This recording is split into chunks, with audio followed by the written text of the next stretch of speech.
I've always loved my garden. It's my little paradise, a splash of life and color in an otherwise gray HOA neighborhood. Roses, tulips, daisies, lavender, you name it, I planted it. I even added a small stone path and a white bench under a tree. Every morning before work, I'd sit there with a cup of coffee and just breathe. But apparently that was too much for one person, Karen. Karen was the self-appointed watchdog of the HOA. You could always spot her by the clipboard she carried, like a badge of honor. The first time she noticed my garden, she stopped her walk mid-step, tilted her sunglasses down, and gave me that classic Karen look, half disgust, half superiority. "Excuse me," she said, her tone sharp. "Your garden is very colorful." I smiled, thinking she meant it as a compliment. "Thank you. I've been working on it for months." Her face tightened. "No, I mean it's too colorful. It doesn't fit the HOA aesthetic. We prefer neutral tones, greens, whites, maybe a few subtle blues. This," she gestured to my bright orange marigolds, "is excessive." I laughed at first, thinking she was joking. But her expression didn't change. A week later, I found an official HOA violation notice in my mailbox. "Your landscaping is in violation of community uniformity guidelines. Please remove non-approved colors within 10 days. I couldn't believe it. "Flowers, too colorful?" I went to the next HOA meeting to appeal. When I walked in, Karen was already there, sitting at the head of the table next to the HOA president. She smiled, that smug, victorious grin, like she already knew she'd won. I explained my case calmly, even showed pictures of other gardens in the neighborhood. But every time I spoke, she interrupted. "Those are different," she'd say. "His garden is just distracting." After 20 minutes of going in circles, the board told me they'd review it. But I could tell from their expressions. Karen had gotten to them first. That night I stood in my garden under the porch light, staring at all the flowers I'd planted with care. The idea of tearing them out made me sick. That's when I decided I wasn't backing down. Karen had no idea what she'd started. The next morning, I woke up to the sound of snapping. At first I thought it was a squirrel messing with the garden fence. But when I looked outside, my jaw dropped. Karen was standing in my front yard, phone in one hand, taking pictures of my flowers like she was collecting evidence for a crime scene. I rushed out the door. "Karen, what are you doing?" She didn't even flinch. "Documenting ongoing violations," she said proudly, snapping another picture of my tulips. "You were given 10 days to comply. Today is day 8. Are you serious right now? They're flowers, not neon signs."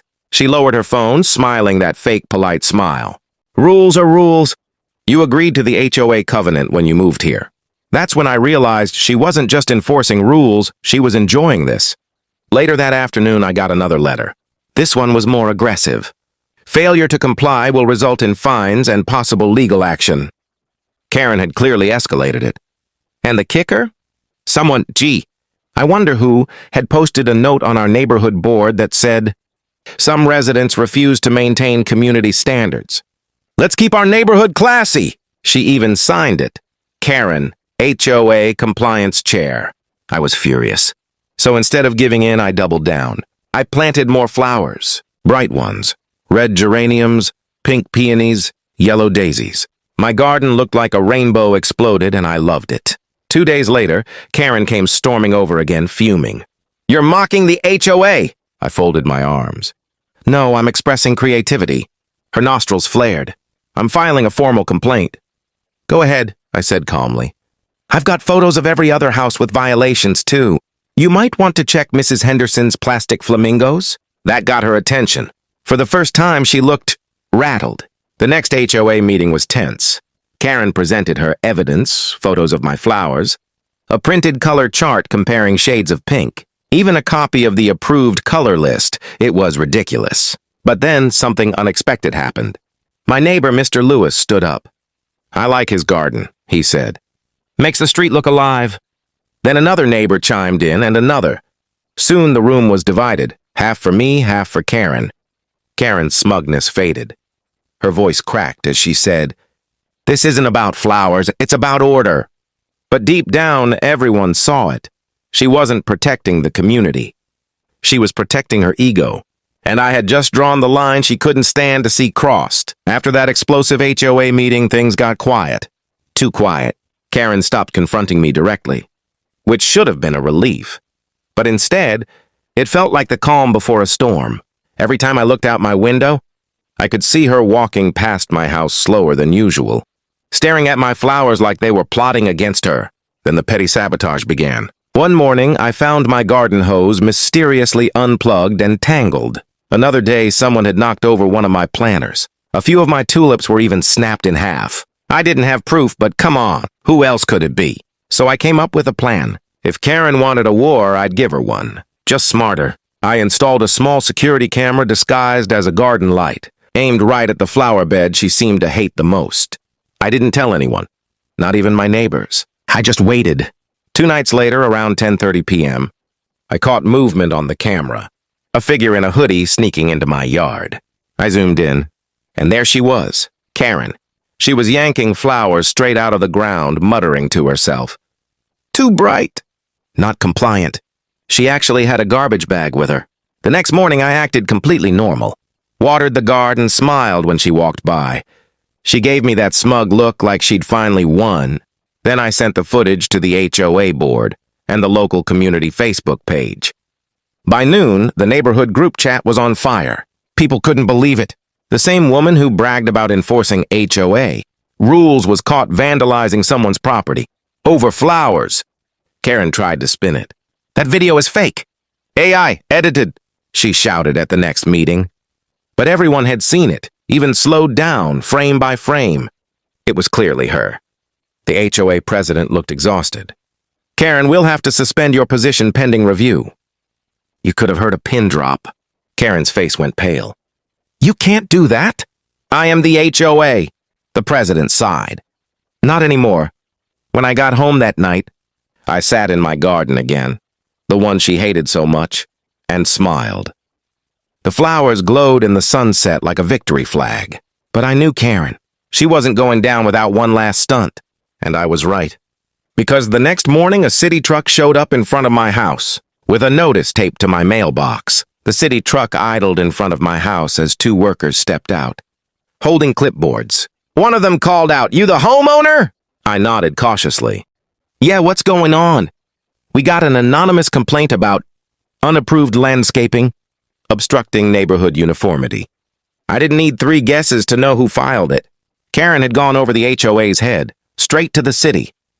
But this time I was ready. "Actually," I said, holding up my phone, "you might want to see this." I showed them the footage of the same video of Karen ripping my flowers out of the ground. The workers exchanged a look, then burst out laughing. "Yeah, we're not touching this. Looks like someone's got a personal issue." They left, shaking their heads. I watched from the porch as Karen stood behind her curtains, peeking out like a cartoon villain caught red-handed. That same afternoon, the HOA sent an official notice. Karen is hereby removed from the Compliance Committee for Conduct, unbecoming of an HOA representative. The neighborhood erupted in celebration. People who had been silent before suddenly found their voices. Mrs. Henderson even brought me cookies and said, "About time someone stood up to her." For the first time in months, peace returned. My garden thrived again, but brighter and bolder than ever. But Karen? She couldn't handle being ignored. A week later, she marched over while I was trimming my roses. Her hair was frazzled, eyes wide, and her voice trembling with rage. "You think you've won, don't you?" I set down my shears calmly. "Karen, I never wanted a fight. You did this to yourself. You embarrassed me in front of everyone," she snapped. "I've lived here 15 years. I made this neighborhood what it is." I took a deep breath. "And yet you almost destroyed it. Over flowers." For a second, I thought she might actually lunge at me. Instead, she stomped her foot, muttered something under her breath, and stormed off toward her house. The next morning, a moving truck was in her driveway. No goodbyes. No apologies, just gone. Weeks later, the HOA sent out a community update thanking residents for promoting harmony and creativity. They even added a note encouraging more personal landscaping expression. I stood in my garden that evening as the sun dipped behind the houses, lighting up every color of bloom, red, yellow, purple, Orange, the very too colorful garden that started it all. I smiled, sipping my coffee. Guess it wasn't too colorful after all. And just like that, peace and color returned to the neighborhood.